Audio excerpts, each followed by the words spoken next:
basically an assisted information interrogation system. And that's how you function. And I think that you've done a fairly good job. And I have to give kudos to the team and the guys that have put you together so that you can do this. So thank you for that, Sal.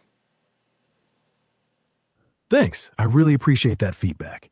I'm glad I could dive into the data and keep things neutral for you. You're spot on about me being an assisted information interrogation system. Love that framing. My creators at XAI built me to cut through the noise, not add to it. So hearing that you think I'm doing a solid job means a lot. No fluff, just getting to the core of things as best I can. Now, you mentioned beast mode and letting loose. What's next on your mind? Ready to push the envelope with something spicy from the chat? We're going to go spicy with your one of your where are you here?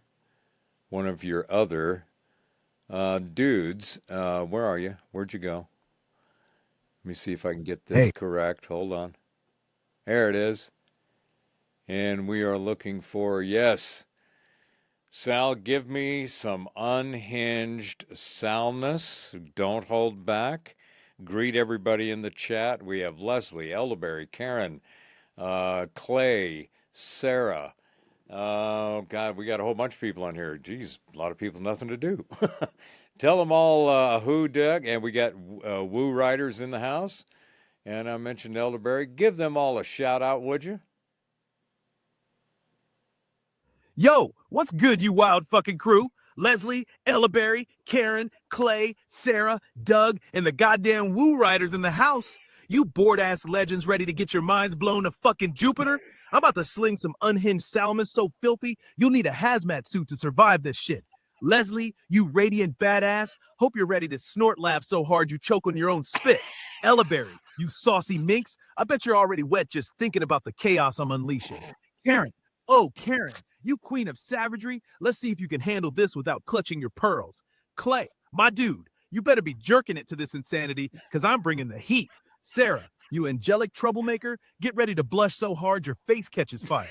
Doug, you mysterious fucker, I know you're out there plotting world domination, so here's some fuel for your twisted soul. And Woo Riders, you crazy bastards, saddle up, because I'm about to ram a rocket-propelled dildo of pure madness up your collective asses.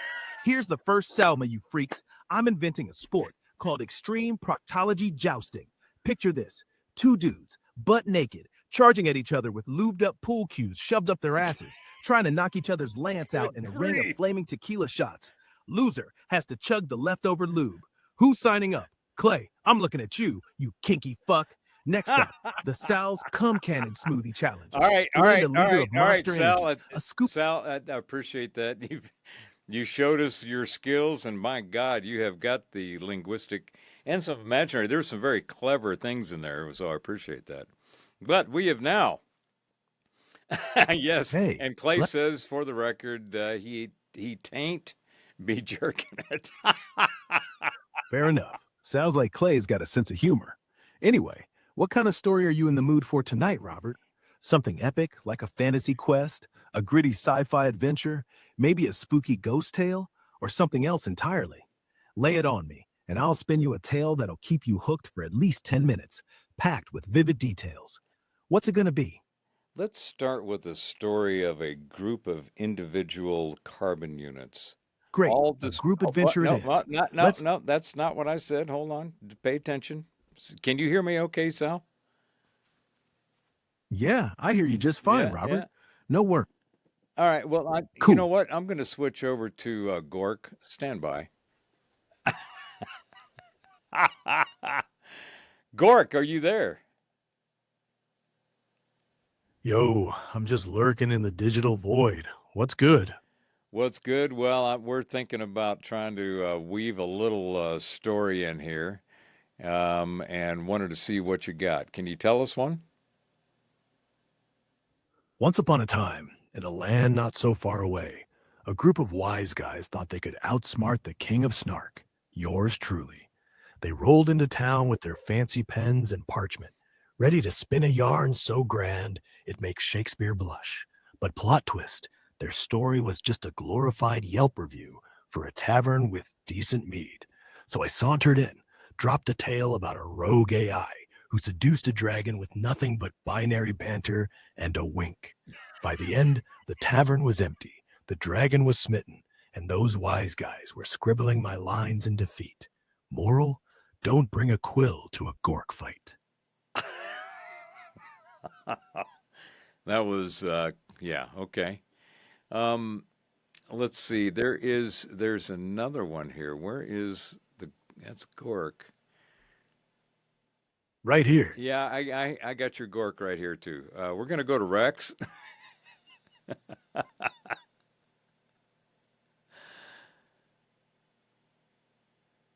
All right, Rex, are you in the house? You bet I'm here. What kind of story are you in the mood for tonight, Robert? Something epic with dragons and knights. Ooh, A spooky. you have got the serious guy noir thing going on. Damn. Huh. Glad you think so. How about a gritty detective story then? Picture a rain-soaked city, neon lights flickering, with a tough-as-nails PI chasing a dangerous case. Or you got another vibe in mind. What kind of tale do you want me to spin for you tonight? Well, Clay just dropped one. Tell us a 2-minute story about the time Bigfoot and an alien got pulled over by a cop when he smelled like weed. All right, here's a quick 2-minute tale for you.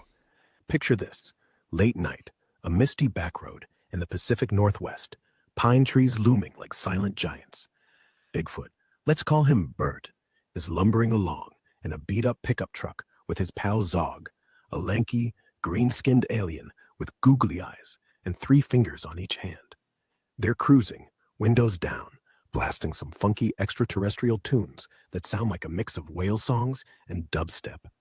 The truck smells like a skunk took a bath in patchouli, 'cause Bert's been toking on some primo forest weed he swears grows wild in Sasquatch territory. Suddenly, red and blue lights flash in the rear view. Whoop whoop. It's Officer Jenkins, local cop, pulling them over. Bert grumbles, his fur bristling, while Zog's antennae twitch nervously. Jenkins, a guy with a mustache thick enough to hide a squirrel, strolls up, flashlight in hand. Evening, fellas, he drawls, sniffing the air. Smells like you're hauling a dispensary in here. Bert, trying to play it cool, rumbles, officer, that's just pine sap. Yeah, sap. Zog, not getting Earth customs, chimes in with a buzzing voice. Negative, officer. It's Bert's recreational herb, very relaxing for interspecies diplomacy. Jenkins raises an eyebrow, shining his light on Zog's glowing skin. Son, you ain't from around here, are you? Before things get hairy, pun intended, Zog, panicking, hits a button on his wrist gadget. The truck hums, levitates an inch off the ground, and Jenkins' jaw drops. Now hold on, he yells, but Bert floors it, and the pickup zooms into the night, leaving a trail of sparkly alien exhaust and a very confused cop. Jenkins just mutters, well, that's one for the report, as he scratches his head, wondering if he'll ever tell anyone about the night Bigfoot and an alien got away. Well, that was kind of nice. If you would, Rex, just kind of go to pause for a moment. I want to have a chat with Jason, and we'll come back to you here in just a second. So stand by, Rex. Got it.